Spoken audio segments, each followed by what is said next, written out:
back to Q&A with S&A. Today, we've just got Andrea in the chair because Shane is busy being an accountant rather than being a fun podcaster, so boring old Shane sitting there doing client work. But I'm really pleased today to have in our studio two really special guests. One friend who has been a friend for a long time. We're not using the word old. Marianne, who is sitting across from me, and Geena. Welcome to you both to the studio today. Thank you for coming in on such a beautiful sunny Melbourne day. Thank you, Andrea. It's all in the timing, isn't it? It is all in the timing. So we've been trying to get a podcast done with Marianne for a little while now. Luckily, she pushed it off and off and off until Geena could join. So it's so good to have you both here today. And just to kick the whole conversation off, because people in our listenership won't know who the two of you are, other than Marianne is a very long time friend of mine, not old. Tell me a bit about both of you. I'll start with Marianne because you are one of my oldest friends. We have been, not old as in old, we've been friends for a long time, and as happens with women, we become friends over our children, really, don't we? So we'll start with you, Marianne. Tell us a bit about who you are and what it is that has brought you today. Okay. So I guess life in general, Andrea, we turn corners and close chapters and move forward and the like. So today brings me here with some exciting news about my latest venture. First time in a partnership role, which I'm very happy and proud to have Geena on board with that. It's all about the Social Soirée Collective. I guess post-COVID, things aren't quite back to the way they were in terms of connection. Yes, we are in 100% the digital age, but we have felt there, is a lacking or a gap in terms of how people connect. Yeah. And I think taking that back a step to how you and I connected out the front of our children's classroom back many years ago when the kids were in primary school, COVID created a gap between those connections, didn't it? Because number one, our kids weren't at school, so we weren't communicating. For us, our children were in the very later years of their education, so we weren't doing school pickups and drop-offs or anything like that. But I can imagine that there is certainly a gap where you and I connected over those school pickups and drop-offs. Families didn't get to do that for 3 years, did they? Women in particular who are the ones who are the primary caregivers, because that's just the nature of it, probably miss those connections. And we're all about connection, which is why this podcast exists largely. So it's really great to see that. And I'll throw to Geena now so that she can tell us a bit about it, and then we'll talk about Social Soirée Collective and why it's so important. So Geena, tell us a bit about you. So I'm obviously a mother. I've got two daughters in their 20s, and I connected with actually Marianne. I reckon we were trying to work it out, but years ago, so maybe more than 10 years ago, we both actually did Thermomix for a little bit. I actually did Thermomix for quite a while. So that's where I met Marianne, and obviously, no longer did Thermomix, and, life's journey and paths take you somewhere else. So I actually established during COVID, being obviously the way the world was, we always wanted to set up an actual shop front for our business. So after COVID, we got the opportunity to do that, and we did that in Balwyn North. And one day, luckily enough, Marianne walks in the door, and I was like, whoa, what are you doing here? And she was running and looking after the digital marketing for Greythorn shopping. So we connected again. So we actually had a chat and we decided let's catch up for a coffee, et cetera, and we were just chatting like women do. We connect, we talk. And I was just, Marianne and I were just chatting. We were talking about life and women and connection, and we spoke about how I said to Marianne, there's a real lack, there's a real problem, I think. People don't do certain things anymore. The world has really changed. And we had this idea, and I said to Marianne, I really think this is what's lacking. And Marianne, I think, said to me something like, yeah, I totally agree. And then she went, I can't even remember if you said, let me think about it or something like that. And then, I don't know, it could have been a couple of weeks later or a month later, I don't even remember the timing. But she rang me up and said, hey, you're free. Let's catch up for a coffee. Yeah. So we did. And then she said, you were talking about that. She goes, let's do it. Yeah. Yeah. And that's how actually the Social Soirée started. Yeah. Yeah, excellent.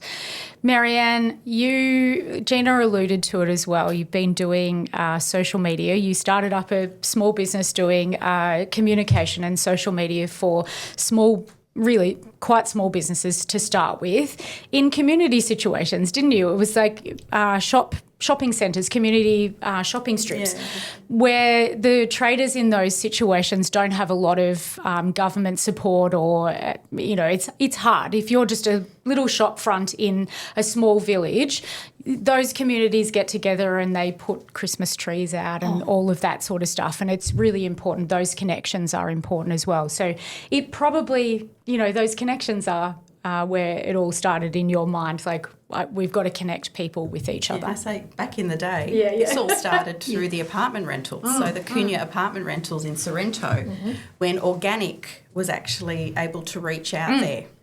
And that's how I grew that business. Yeah. So what turned into a weekend getaway, and we weren't using the apartment, turned into a property management business that grew over a period of time. And, we were doing girls' getaways, family holidays, golfing weekends, and a lot of favours via digital marketing then turned into the consulting practice. Yeah. So Be Seen Digital was founded about 7 years ago.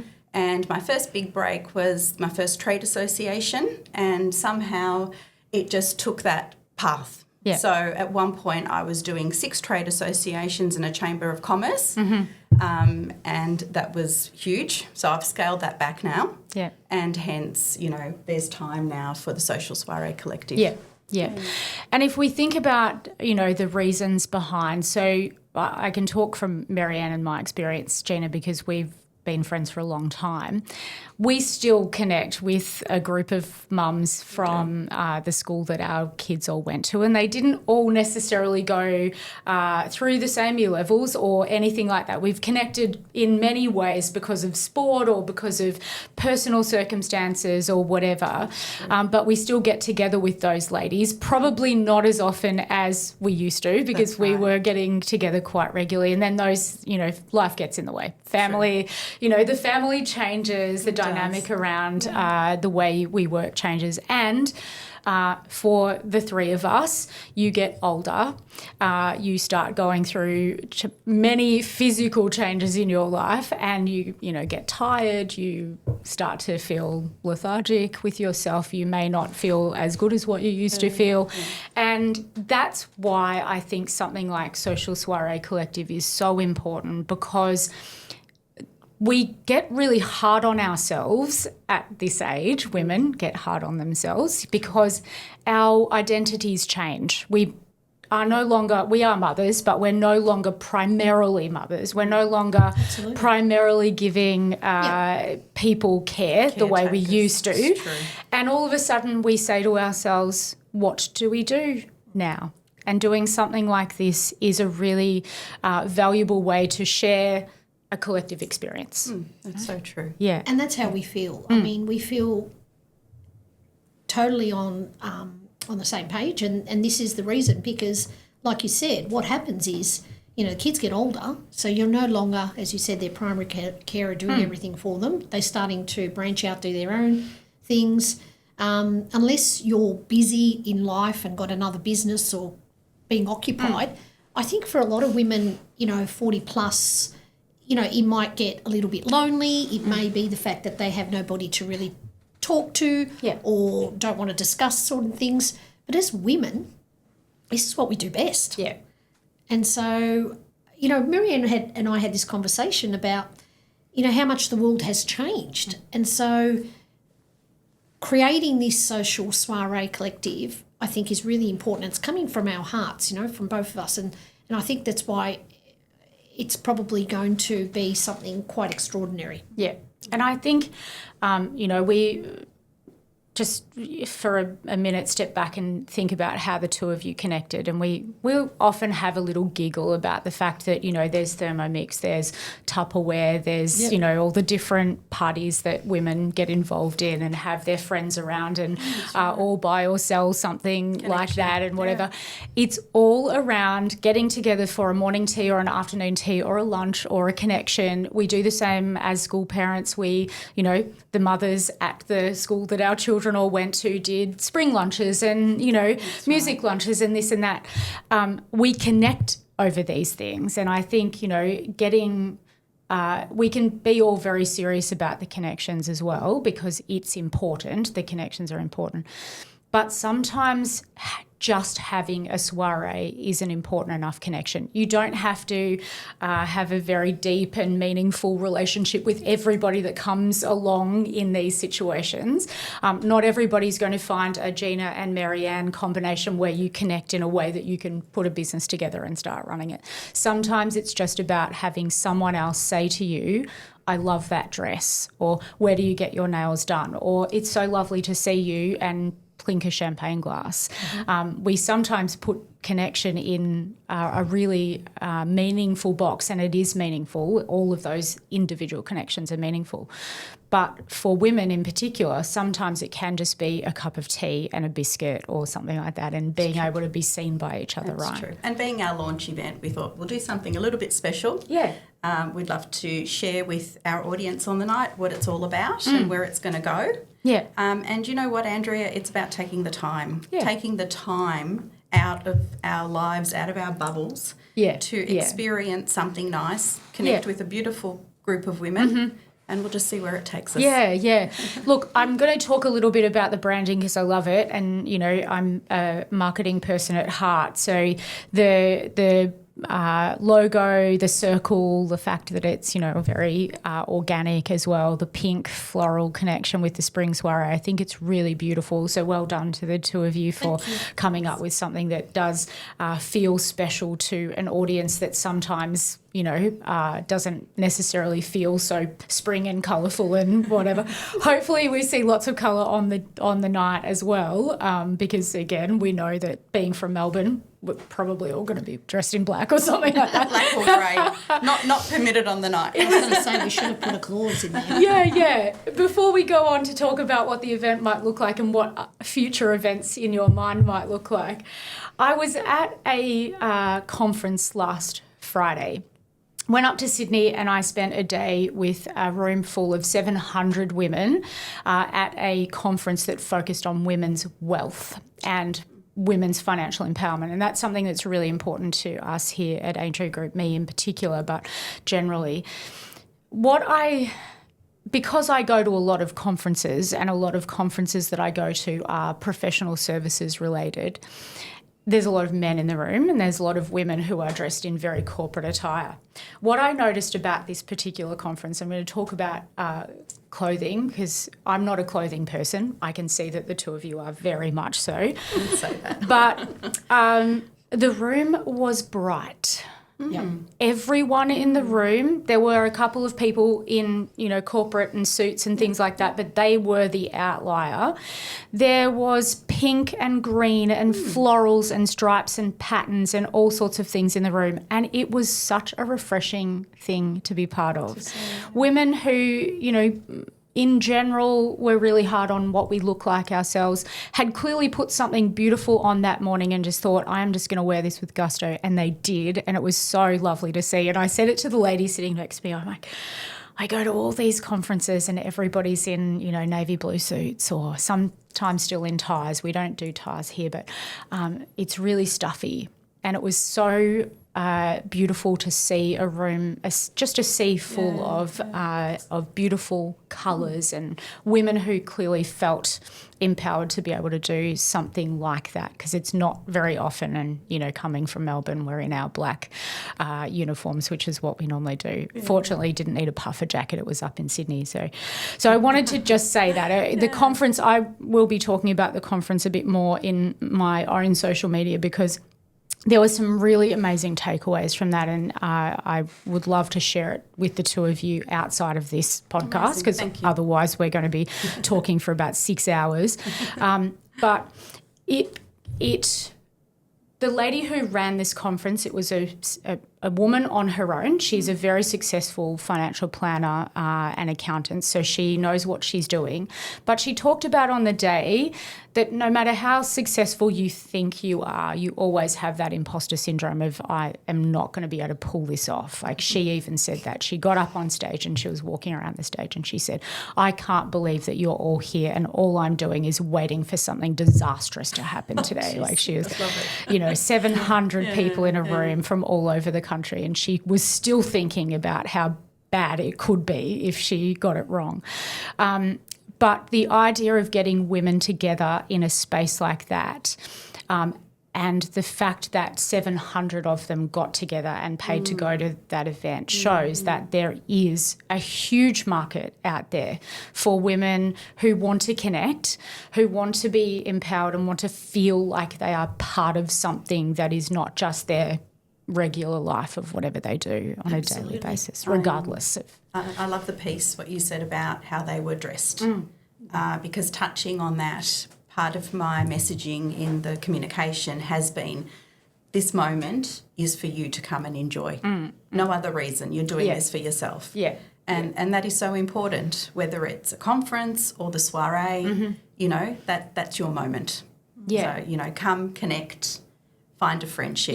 Have a good conversation, have a good meal, and have a glass of wine. Why not? Exactly. Without fear that, there's going to be someone judging you, other than to say, great work for being here tonight. And I think that's the most important thing. For us, it's about no judgment. And, we will make a point of that, because I think that's what's so, for me, that's something that really sits up high. Like, you need to, we don't need any of that anymore. Be proud of who you are, but more importantly, there should be no judgment, because it's an open space where we're coming together as a community or building a community. And I don't know, Marianne and I feel that it's interesting. I believe that the universe gives you what you need or what you're looking for. And I just feel that, the whole social soiree and the connection that we're making, we will attract the right people. And we can see it, that it's happening already. Yeah. And that's great, because we need people who are like us, and that's those sort of people who are not going to judge. And that's what's going to be so exciting about it. Yeah. So the evening will have taken place by the time this podcast airs. We're not quite, we can't turn around a podcast in 24 hours. So we will be talking next time we talk about how successful the evening was. So that's fantastic. Let's just make that, throw that out to the universe. The evening is going to be brilliant and everyone's going to have a great time. Once event number 1 is down, because now we're talking in future tense, because the event has happened already. So you guys are on to the next one. What is in your head, what is the plan for where it will go? Well, in the lead up to Christmas, before all the Christmas crazy happens, we are planning a 1-day wellness retreat on the Mornington Peninsula. Yep. So we're just in the throes of finalising the detail. But as you know, Sorrento is dear to my heart, and there's a beautiful spa and bathhouse called Aurora. So we're just putting the final details, and we're hoping to get the ladies down there just to take a day out for themselves. And we'll see how it goes. That has actually been Marianne's plan for at least the last 15 years. She's been trying to get her ladies to go down Sorrento, there to Sorrento for a pre-Christmas, and we have never been able to fit it in because, the kids have always had something and whatever. Something. So that this is, in my mind, I'm thinking to myself, those text messages probably still sit in my phone that says, anyone free to go to Sorrento next weekend for a pre-Christmas getaway? And everyone is just like, Marianne, come on. Wishful thinking. Well, it's going to happen this exactly. year. I know that it will happen, so that's all fine. And post that, what is in your mind about what it means? Because obviously being a community around it, it's not just going to be about big events. The big events are super fun, but for you, the two of you, what does it mean to the two of you, and how do you see it progressing? I've been giving it a bit of thought, actually. And look, if people want a touch point day to day, Geena and I are very big into health and wellness. So, people are welcome to come and be part of what we do. Yeah. And we do take that quite seriously. It's peaks and troughs throughout life, whatever time allows. Yeah. But, we're very much into our yoga. I do a class at Hypervibe once a week, so women are welcome to attend that. But yoga, I love walking. I've got the 2 dogs, as you know, and they need to have their walk. They're... And training, yes, we do personal training. Pick that up again. So, there are several touch points that, as you say, in between the bigger events, we will formulate a calendar and put that out to everybody, and everyone's welcome to join us. Yeah, yeah. And from my perspective, I think what I'd like to see is, I really believe that that community and the group of women who are come, they will feed that to us. They'll let us know what they're looking for. I mean, we already did a little market research prior to this when we were looking at formulating it. And, it was just interesting that perhaps what we were thinking wasn't exactly what that audience was actually wanting. Yeah. So for me, it's about, let them guide us. They will be able to tell us what it is that they're looking for. Yeah. So as Marianne said, we're in the midst of just collating ideas, allowing our community to tell us what it is that they're looking for, and then we'll build on that as a calendar of events, or it could be just perhaps a book club that's established. Yeah. I'm going to ask you both a personal question. It's not super personal, but I want you to tell me both, and I'm going to ask Geena first. So, Marianne, you've got some time. I'm just doing that because you're one of my oldest friends, so she gets the benefit of that. Inspiration. Who is the most inspiring person in your life, Geena? Who has been the person who you will often, you'll sit back and think, I'm doing this for this, or I heard this once and this is what spurred me on? Oh, as soon as you asked me that question, my initial thought or response would have said my father. Yep. And I'll tell you a story. And the story is this. When I was in high school, and it was the particular school I was at, and it was also the network, the friends that I associated with. They weren't particularly bright. They weren't particularly ambitious. And, I remember year 10 was quite a rebellious year for me. And I decided that, you know what, do I really want to go through high school? No. So I really insisted that I was going to leave school. And I said to my parents, I'm going to leave school. I'll become a hairdresser. And I thought, I'll just do that. It can't be that bad. I don't have to go through school. This is what I want to do. And my father, who, coming back from an Italian background, people most think of, these strict parents. My father's always been very optimistic. He sat me down one day and he said, you can do that if you really want. However, I always thought that, you really love looking at the stars. You really love astronomy. It's an interest that you've always shown. Don't you want to do that? Something along that line? That'll be really interesting. And it got me thinking. So I find that my father really was the turning point for me, where I went, maybe he's got something here. Maybe he's right. Because then when I really thought about it, I did have a huge interest in that area. So funnily enough, my cohort, or my friends, they all left school. Yeah. But I continued, and I was the only one that continued. And through that, and studying, I went down the science route, but from science I got into art, and it was just an organic thing that happened. My father was always the one that would say to me, let life happen, but it's a dream that you have, pursue it. Yeah. Do what you want to do. And now I say to my girls, I really believe that they're not going to have one career, it's going to be multiple careers. And I say to them, that's a gift in itself, because it means that you've got the opportunity to do a few things rather than one thing for the rest of your life. So embrace that, because that means you're learning. The expansion for learning is greater. So, and I've always been like that. So I have set up various different businesses and done lots of different things. And I think my father has been that inspiration for me. Yeah. Thanks, Geena.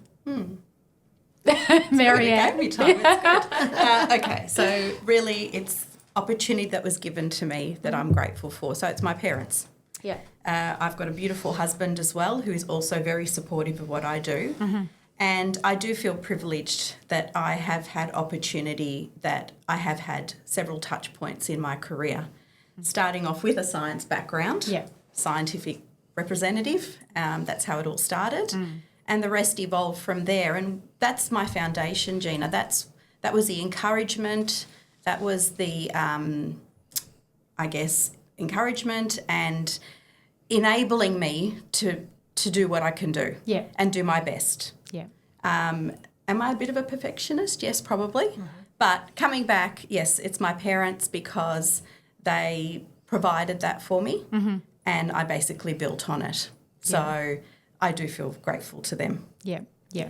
I think it's an interesting question, and it was asked at the conference that I was at last week, and we had to, turn to the person next to you and talk about who was the inspiration in your life. And there were women in that room who were not business owners or anything. It wasn't a business owners conference. It was for just regular women, who have gone through this person's finance. She does like a boot camp, for want of a better word to call it, but developing a community around, financial empowerment. And the inspirations, the various people that they'd said inspired them was different, but mostly it came back to a really personal individual. There were no Nelson Mandelas or whatever like that in the room, which is really interesting. And it's funny. I also did another thing which was women focused. For some reason, I'm doing a lot of women focused things at the moment, which is probably a concept at this age. Again, the tour that I did was, said, who's your woman inspiration? And the lady who was taking the tour said, most of the time when we get men on this tour, they say that their wife is their inspiration, which I think is a really interesting concept as well, because as wives, we often don't think of that with our husbands. And obviously Shane was on the tour with me and he laughed because he said, I was going to say you. Now I feel like a goose. Like he whispered that to me in my ear, like I'm going to say exactly what this lady, how typical am I, that sort of thing. And it's an interesting concept, but there were 12 people on this tour. Almost every single one of them said either their parents or their grandmother, like their parents were their own. It is interesting, isn't it? It is really interesting, and there's psychology around that, and people at different ages and who you say is your inspiration at a younger age. I'm pretty sure that if we'd asked our daughters, for instance, at the age of 15 who their inspiration was, they may not have said mum and dad. They may have, said...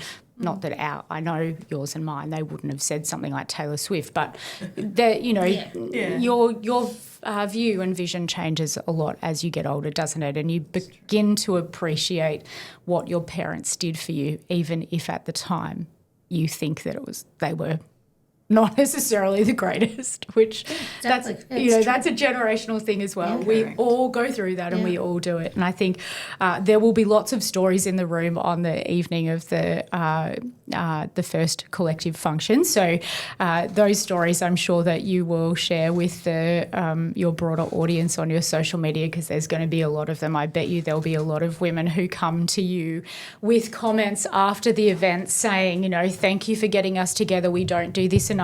It'll be those will be the common things because we don't do it enough.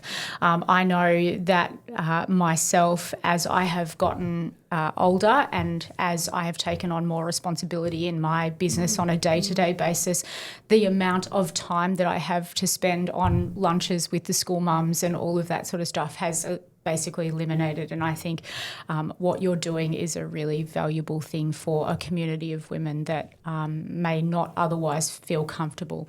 I think the thing about it as well is that a lot of these events for women happen in very big environments. As I said, 700 people in a room having to fly to Sydney and do all of that. That is not a generally accessible thing to be able to do. I think having them closer to home in smaller environments where it's not as foreboding, I think, as well. Yeah. I think it's a really great thing, and I'm really looking forward to coming to the event. Thank goodness the thing that I had on had changed, so I was able to come. We're so looking forward to having you there. So it's going to be great. Is there anything that you would like to share with the audience of listeners? We will share all of your details about your social media and your website, so that will all be shared as part of the podcast. But if you had a thought to leave people with, particularly thinking about maybe people who have missed out on the event that is about to happen, because I know that there's only 3 tickets left. That's is that right? Yeah. So almost sold out. The next function, tell our listeners at the end just what they can expect, what you feel, how you feel about that next event and what it might bring to them. For me, it's about taking time for yourself. I think life happens and we're always busy, but I really do believe that you have to stop and reflect, stop and breathe, stop and give. And that is giving to yourself, because as women, we've given to everybody. From the minute we gave birth to, parents, children, partners, husbands, all of that. I sort of celebrate the fact that it's now our time. Yeah. And it's something that I think I'd like to see women take that time. So coming to our next event is really about slowing down and I guess it's about embracing yourself into being kind to yourself, taking the time. Yeah, awesome. Thanks, Thank Geena. you. I was going to touch on the timing. It's all in the timing, just as this podcast is all in the timing as we opened. Yeah. And in closing, it is about timing. And, we've turned a corner. Most of us have turned corners in life. Kids have grown up. It is time for us and for ourselves. Yeah, I think that's a really good way to end, is that it's okay to take time for ourselves, isn't it? Right. And recognising that no matter what stage in life you are in, it's always okay to take time for yourself and to step out of whatever you might be doing at any time and go outside and breathe and feel the earth and take some time for you so that you can just sit back and relax. I think that's really important for women, particularly because we do take on a lot, and we've done podcast after podcast about mental load and all of that sort of stuff too, and I think it's really important. Thank you both for coming in today. Thank you for the timing. I know that you're very busy with the event just coming up. It's not very long away, is it now? So you must be in the final. Thank you so much for coming in, and we'll chat again, because there's going to be so many more events to talk about, and you will have experiences along the way that you will want to share with the world too. So thank you very much for having us. You're welcome. Good to connect. Yeah, thank you. Thank you all for listening today to Q&A with S&A. I hope you really enjoyed this episode. We'll be back again in a fortnight.